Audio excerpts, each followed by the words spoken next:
This segment brought to you by Kansas Farm Bureau, the voice of agriculture. To join today or for more information, go to kfb.org or find us on Facebook and Twitter.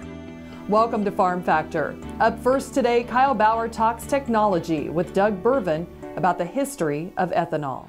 Hi, this is Kyle Bauer. I get to visit with folks from Poet right now, and Doug Berven has been with Poet a while, but I'd like to talk about the history of ethanol. Really nothing says ethanol more than Poet does in the country.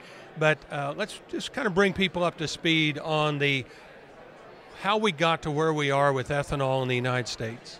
Okay, yeah, well, so ethanol dates way back to the late 1800s. A lot of people don't know that Henry Ford built the Model T to run on ethanol or gasoline. The Model T was the first flex fuel vehicle in this country, okay? And then we had thousands of service stations offering ethanol and gasoline until the 20s and 30s, where we had Prohibition.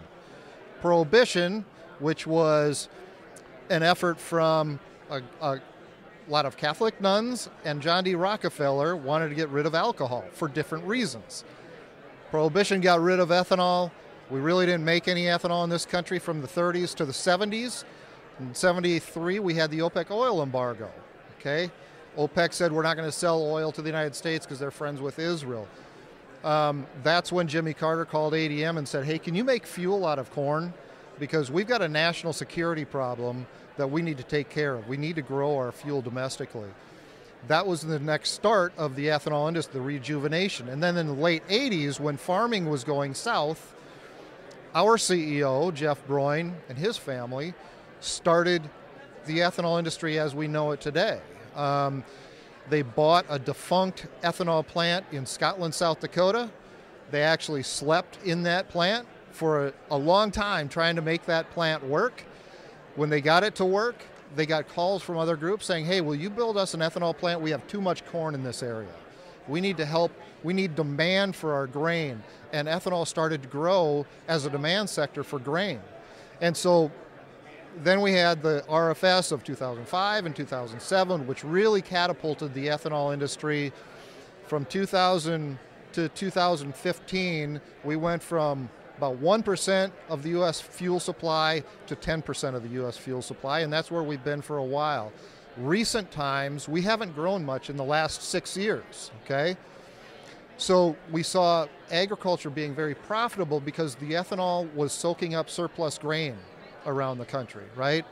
Over the last 6 years, we have not been keeping up pace with the yields that are increasing around the country. And that's why you see supplies go up, demand has been stagnant, farm incomes are down 50% since 2013. That's because the biofuels industry has not been growing.